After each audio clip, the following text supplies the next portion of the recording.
With me now at the 4th Annual National Cannabis Therapeutics Convention is Debbie Jeffries, author of the book, I Should Have Been More Prepared, Shouldn't I?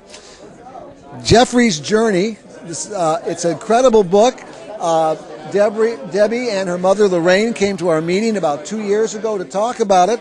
So tell us a little bit about what Jeffries' Journey, the book, is all about. Jeffries' Journey is a book about using medical cannabis for therapeutic reasons when all conventional methods of medication would not work. Jeffrey was a very violent, angry child, and he has been on numerous medications, had numerous diagnoses from ADHD, bipolar, intermittent explosive disorder, conduct disorder, and again, none of the medications work. So Jeffrey's journey is about when we took charge of what was going on and put Jeffrey on medical cannabis with a recommendation and how it helped him within 30 minutes. Now, how old was Jeffrey at that time? He was 7 years old. 7 years old, and you started him on cannabis. Medical cannabis. And what happened? Within 30 minutes, he was a changed child. And the reason why I say that is because Jeffrey was so violent, he always had to sit in the front car seat with me and hold my hand as we drove. And one morning, it was his first morning of medication. He took it in a quarter of a muffin. 30 minutes later, we were driving down the freeway, and his grip loosened, and all of a sudden he looked at me and smiled and said, "Mommy, my head is not so noisy." I didn't know whether to crash, whether to cry. I didn't know what to do. It was just amazing, and it just stayed with him.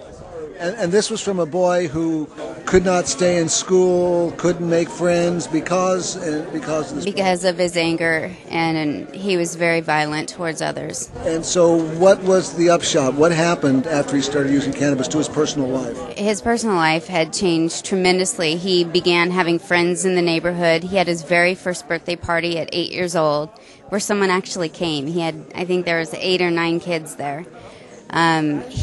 What medical cannabis did was it helped Jeffrey tame the anger and have time to grow up and develop as a normal child. And how did this? You said he didn't have friends beforehand because he was so violent and angry. He started developing friends.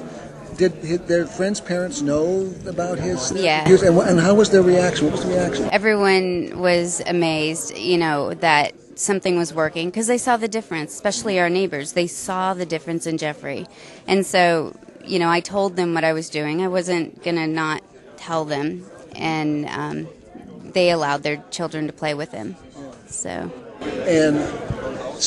now, you had some problems legally because of, the idea of giving a child, an 8-year-old child, marijuana kind of raises some eyebrows, and you had some problems about that, didn't you? Absolutely. Again, I was always upfront and honest with what treatment I was intending on doing. And about 6 weeks later, we got notice that I was being taken to court for being an unfit mom, contributing to a minor. And that court case lasted for nearly 6 months, but we did win the fight.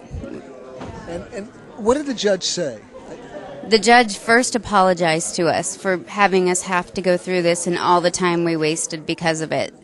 The very first court date that we had, he had said that he's never seen a family so supportive with each other, and he was sorry that we were having to go through it. But he did put a stay-put action on it where Jeffrey could stay put, keeping on his medical marijuana versus having to go back to conventional medication, which didn't work because he'd seen his records and how violent Jeffrey was, and he's so good now.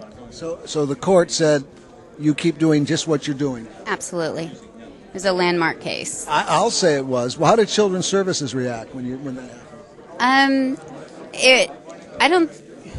They reacted in a way that I would have anticipated, kind of, he. It was like, well, they did see the difference in Jeffrey, so that was a good thing. And they knew I was not harming Jeffrey. Jeffrey was not being harmed in any way.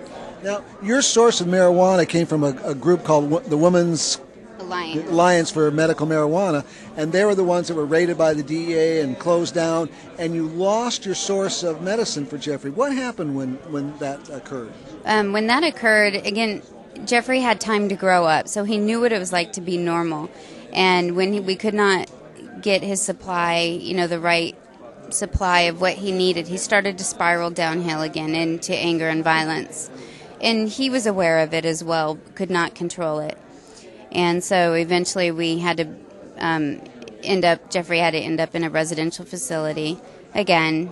But it was a positive thing because, again, with the cannabis, he grew up. And this just worked shaping him with his behaviors. Was he ever able? Did he ever go back on cannabis? No, he never went back on cannabis. Right now, he's been medication free since the raid.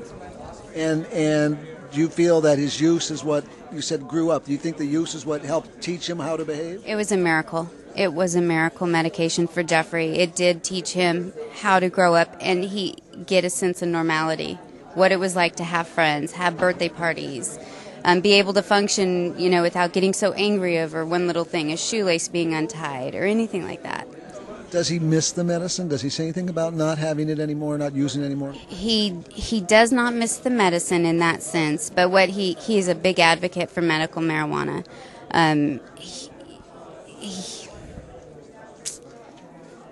He's just, he knows that it helped him, and he's very upfront with how it helped him. And it's incredible to interview with Jeffrey and hear, or just talk to Jeffrey about it and the power that medical marijuana has. Well, that's what this conference is all about. It's all about the power of medical marijuana, and this is a family that it used its power very well for. Debbie, thank you very much for joining us.